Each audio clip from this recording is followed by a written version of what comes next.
Joining me this morning is Cindy Gatton and April Caltabiano. Cindy left corporate America to help her friend April deal with multiple health issues. Ladies, welcome to the show.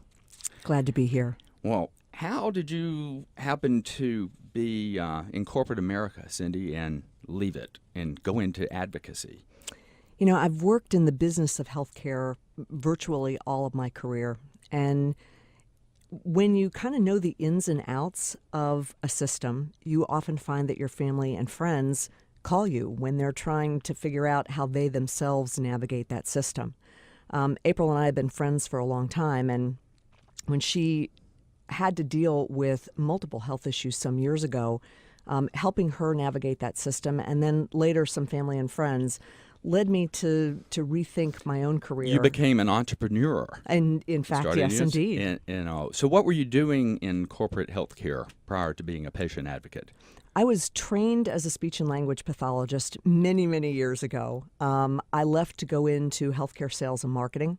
I worked in the pharmaceutical industry. I've worked for the nation's largest health insurer. I've worked for provider groups.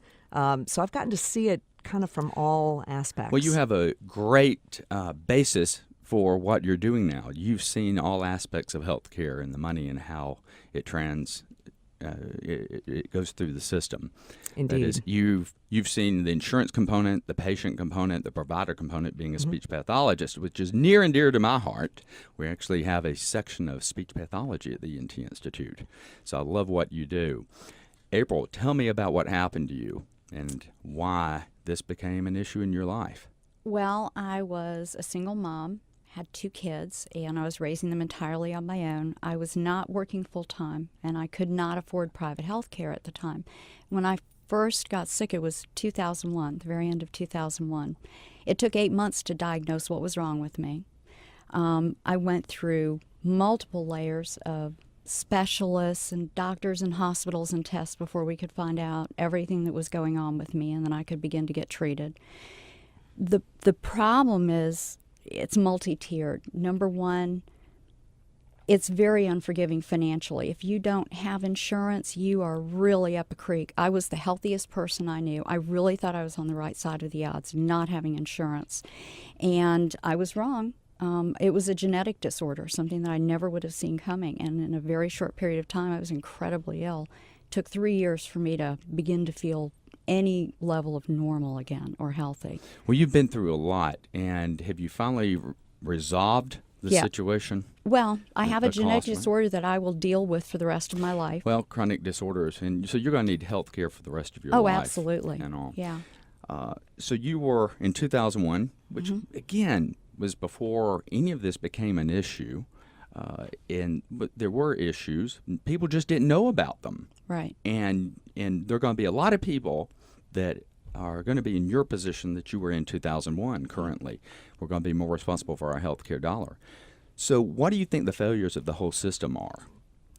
Well, first of all, the way that non-insured patients are billed. Generally speaking, non-insured or underinsured patients have the greatest financial need, the greatest financial stresses, and yet they are the ones that are absolutely wreaked havoc upon with billing. And I'll give you an example. When I would go to the hospital then, or I'd end up in the ambulance to the hospital, whatever, I would always be told at the time that I either needed to leave that facility, or when I got a bill, if I paid it 100%, then they'd give me anywhere from a 10% to a 60% discount. But I had to pay it all at once with a check, credit card, cash. Well, when you're faced with thousands and thousands of dollars, a 60% discount or even a 10% discount, that's not necessarily a help.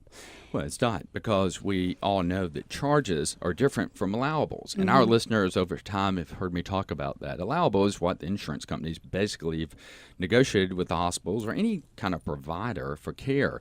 But you weren't afforded that opportunity. You were actually charged a master bill, and it's called multiple things. And you were expected to be paid, they were expected to be paid on that master bill. Yes. And did you anticipate this before you ever received care? Oh gosh, no. I had always been so healthy. I had no idea. I did an annual checkup every year. My doctors always thought I was in perfect health. I always was in perfect health.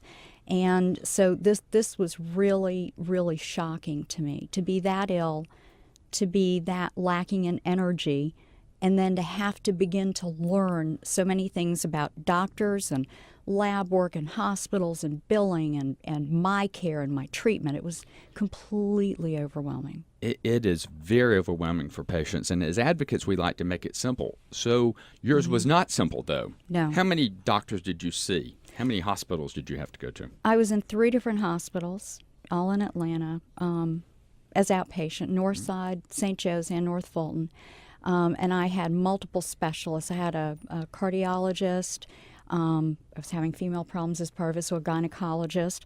I had an internist. I had an ENT. I had a gastroenterologist.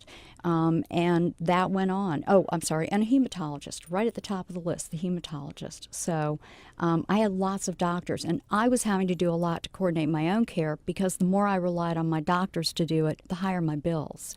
So I learned to go to any lab test to get my labs done there, which saved me oftentimes, 2 or 3-fold what I would have spent at the doctor's And office. this is to have very things educational. done. I think as a physician, we're going to have to educate our patients better and provide that better high quality care at lower cost. And that's where we're headed as Yeah. well. So in the end, though, you had a lot of medical bills. I did. And you turned to Cindy to help you with these.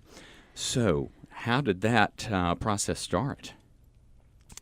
I think part of what my role was at the time when I was not a professional advocate but a friend Sure. was to listen to April and to help her identify options that she had that if you don't engage with, live in that system all the time, you don't realize you have those options. Yeah. That's right. It is about educating the public that you do have options. Because, who would buy a car without knowing what it cost? Exactly. And I think, April for me is the poster child of what good self-advocacy is. I mean, she was faced with an impossibly difficult situation and wasn't feeling well, but really invested in learning about her medical condition, learning about how all of these different charges work, and stepping up and advocating for herself with some guidance on where and how to go and do that. So where did you start? I think we started probably more clinically of, this doctor's not listening to me. Yeah. What do we do and where do we go next? What are your options for that? And when April started dealing with the massive bills that she was incurring, we started talking about what it means to not be insured and how we were going to approach that to negotiate lower charges. I mean, one of the things April hasn't mentioned is that ultimately this cost her home. Yeah. Wow. And every cent I had. So did you claim bankruptcy? I ultimately did 3 years into it. I had been doing contract work. As I said, I was working part-time, and that contract job had long since come to an end. I was trying to make ends meet with work where I could, but I was so sick that was very difficult. So I had $1,100 left to my name, my daughter's only parent. I had no financial resources from family members. So I was literally all together on my own before I made that decision to file for bankruptcy. Well, how do you think the Affordable Care Act would have benefited you? Tremendously. Even though You're a proponent. I am a proponent. I don't think it's the be-all answer to everything, but I do think it's a tremendous beginning. First of all, had I not been insured then, I could have been covered because pre-existing condition would not have been an issue as it was then.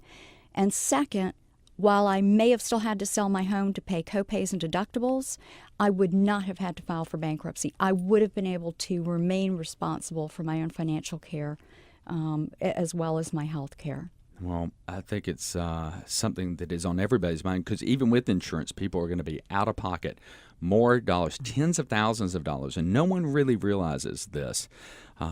So what's the advice that you would give patients, Cindy, when dealing with managing their own health care costs? I think the most important thing around that is understanding that having insurance doesn't remove all the risks, as you just pointed out. I mean, I think we're all going to be spending more money out of pocket. So it's important to understand how that works. But it's also really important to ask questions and to know that you have choices and there are options out there and there are resources to help you navigate that system. Well, and tell us, how do people contact you, Cindy? The easiest way to find me is on my website, www.cindygatton.com. I'd also mention that the Patient Advocate Foundation is a great resource for folks, as is the Center for Patient Partnerships at the University of Wisconsin-Madison. Well, I tell you, it is a growing industry and great entrepreneurship. So there are now people there to advocate for you, the listener, the patient, when you have issues. And we have lots of these stories, and we hope to bring them to you in the future. If you missed any part of this, please go to my website, entinstitute.com, and you can listen to the complete segment. So I want to thank both you ladies for joining me on the show this morning. Best of luck to you, April, and keep it up, Cindy. Appreciate all your work. Keep me posted. Coming up next, medical lawsuits may see an overhaul. Senator Brandon Beach joins me to talk about defensive medicine. You're listening to Doc Talk with Dr. Jeffrey Gallops on Talk Radio 640 WGST.